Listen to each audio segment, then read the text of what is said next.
so for the last talk of today, we'll have Zeus Moreira, who will tell us about light rings, lensing, and shadows of a Schwarzschild black hole immersed in a swirling universe.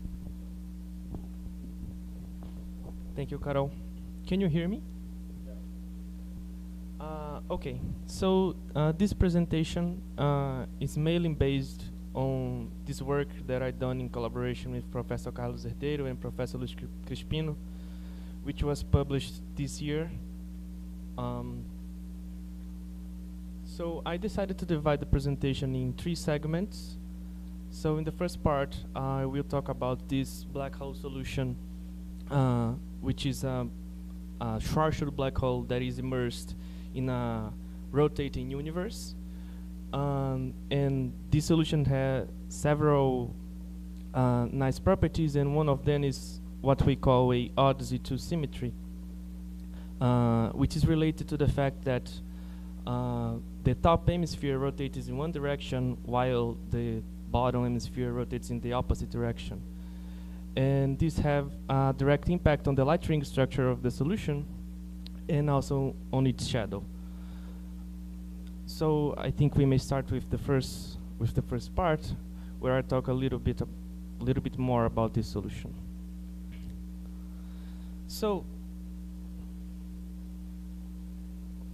let's say we want to find a black hole in vacuum GR, which is stationary, axisymmetric, and asymptotically flat.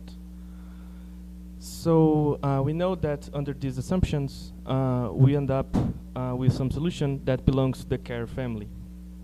So therefore, I will drop this assumption of asymptotically flatness in order to have more freedom. And this problem is still tricky to solve. But there is a way around it. In the late 60s, there was developed this formalism which is called the Ernst formalism, where starting from a known solution, which we usually call a seed, we can generate other GR solutions. So for instance, if we start with the Schwarzschild solution, using the Ernst formalism, we may generate the Reisen-Larsen solution, the Tobnut solution, Schwarzschild-Melvin, and this one, where you can read SPHSU, which stands for Schwarzschild black hole in the swirling universe. So this solution was derived using the Ernst formalism in 2022 by Astorino, Martello, and Vigano, and this is the line element of the solution, which is essentially a Schwarzschild black hole immersed in this rotating universe, which the authors call a swirling universe.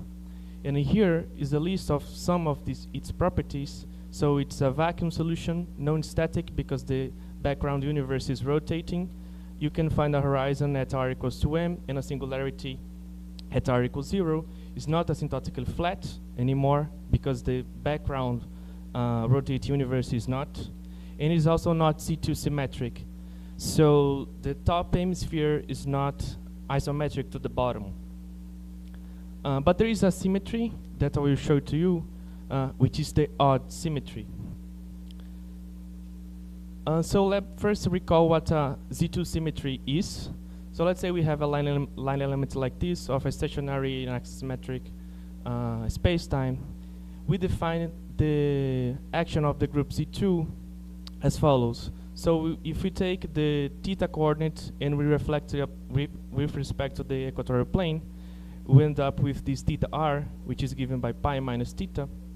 And we say that a spacetime is Z2 symmetric if all its metric components are invariant under this reflection. So the odd Z2 symmetry is kind of similar.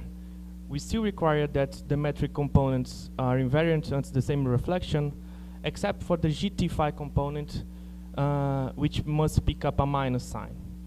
So if we reflect the metric, this term would pick up a minus sign. So if we want the whole thing to be invariant, either we have to consider that the t or the phi coordinate must pick up also a minus sign. So you can restate the odd Z2 symmetry as an invariance according to the double reflection of t and theta, or the phi and theta coordinates. And I think a nice way to visualize how this symmetry arises in the Schwarzschild black hole in the swirling universe is by calculating its ergo region. So these lines that you see in this panel, they are lines, they represent surfaces where the GTT component is equal to 0. And these plus and minus signs represent the direction of rotation. So if we start, let's say, above here in this patch of the ergo region, and we make a theta reflection, we go down here, and the sign is flipped. So this part of the space-time is rotating the opposite direction. But if you could reverse time, we would notice that something has changed. So the top hemisphere is isometric to the bottom one when the bottom hemisphere is reversed in time. And odd-Z2 symmetric spacetimes may or may not present an interesting property, that is the equator is no longer a totally geodesic submanifold. So let's say we take a bunch of geodesics and we set them up at the equator, and we also set their initial linear momentum tangent to the equatorial plane. So we are launching a bunch of geodesics into the equatorial plane. However, as they flow along, they start to avoid the equatorial plane, like these plots over here. So now I will try to say a few things about how the odd symmetry impacts light rings and shadow of these solutions. So we analyzed the light ring structure of this solution using the framework developed by Pedro and Professor Carlos Herdeiro in this paper, which associates to a space-time a topological charge, which carries information about, let's say, the number of light rings and their stability. So to find light rings, we first define these two potentials, H plus and minus, and light rings are essentially critical points of this potential.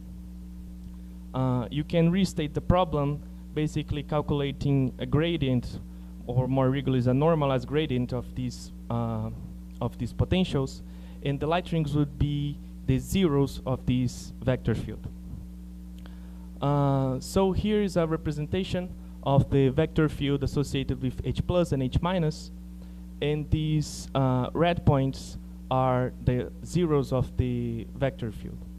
If you consider a closed loop around one of these zeros, you may calculate the winding number of this vector field along the chosen loop, and the winding number will be either -1 or +1.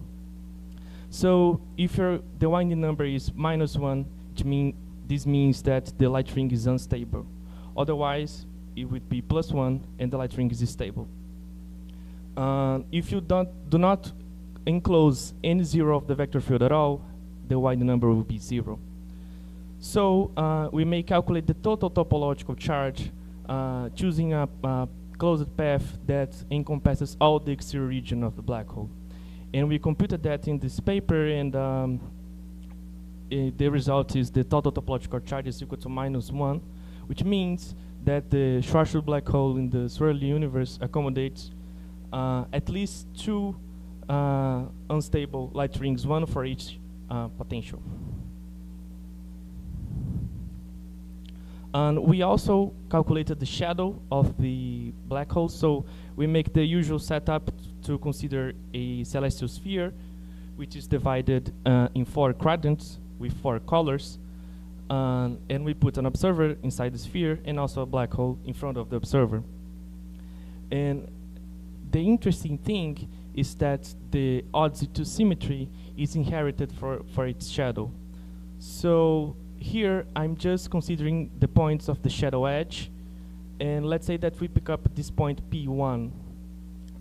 If we make a reflection in the theta direction, we end up in this point P2, which is not in the shadow edge anymore. However, if we make another reflection in the phi coordinate, we end up in this point P3, which is again the shadow. This is true for any point over the shadow edge. But this is only true, this type of symmetry is only true for observers that are located at the equatorial plane. If you consider observers that are out of the equator, the symmetry is spoiled. So, yeah, that's my final remarks. I just want to stress three results that are related to the odd symmetry that I found to be interesting. So the odd symmetry may prevent the existence of an equatorial totally geodesic submanifold. The odd symmetry also drives the I forgot to mention that, but let me go back just real quick. So here, when I was talking about the light rings, this dotted line represents the equator, and the zero of the potential, it's located above and below the equator. So the novelty here is that the light rings are located above and below the equatorial plane. So that was about to tell you here. So the odd symmetry also drives the light rings to lie outside the equatorial plane. And finally, the odd symmetry of the underlying spacetime is inherited for its shadow for equatorial observers. So I think that's all. Thank you.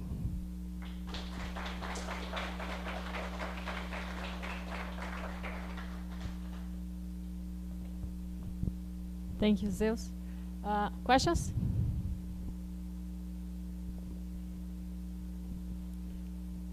No? So you said that the light ring now, it will not stay in the equatorial plane, but will still be a ring? Yeah? Yeah? Okay. So a ring in that coordinate. Yeah, I don't have a plot here, but you may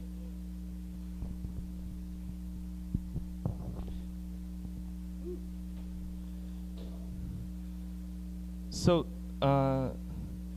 I didn't tell you, but this diagram is represented in cylindrical-like coordinates, is vial coordinates. So this is a rho coordinate, and this is a z coordinate, right? So the light ring have a constant z and a constant rho. It is just located a little bit below and here a little bit above.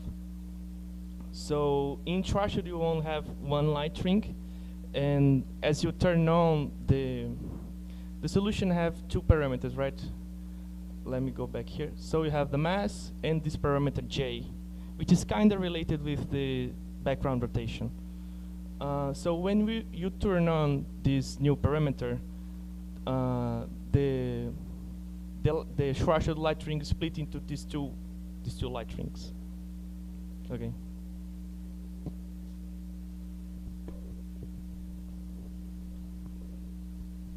So outside the equatorial plane will it will still be a ring, right? But at the equatorial plane you won't have a ring anymore. Okay, let's see. Okay. Any more questions?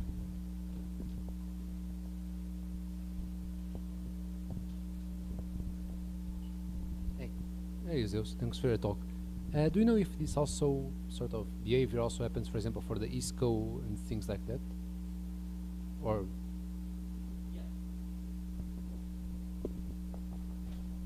what is tricky here is what I told you in this slide. So usually when you are studying, let's say, care, and you are interested in studying equatorial orbits, you can do that because the orbits defined on the equator don't deviate from it.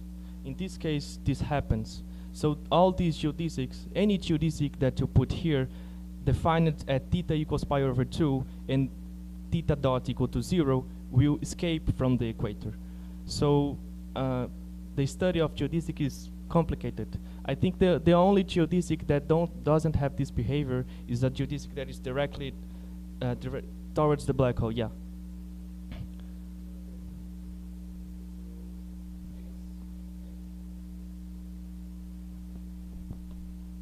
so I was just, well, my idea was, well, if the light ring splits into two, I was thinking maybe there are also two ISCOs that will go above and below, but I guess that's a mess to study, right? Yeah. Okay. I see. Thank you.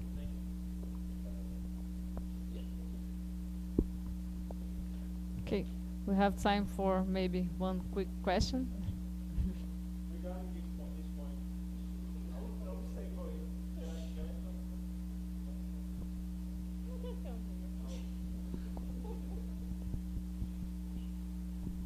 but so this space-time is parametrically connected to the Schwarzschild case, right?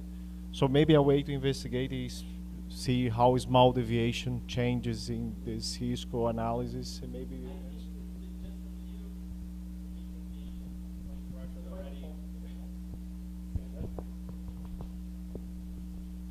Even a small parameter value J would modify dramatically the geodesic structure.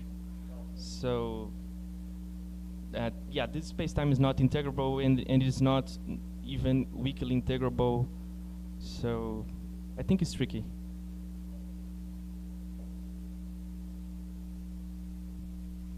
So just one more one more comment. For instance, if you consider Schwarzschild Melvin is also not geodesic integrable, but if you consider weak magnetic fields, then you can integrate the geodesic equation. This is not true for this space-time. So even for yeah, you cannot. At least not in this coordinate system. Okay, so let's thank the speaker again.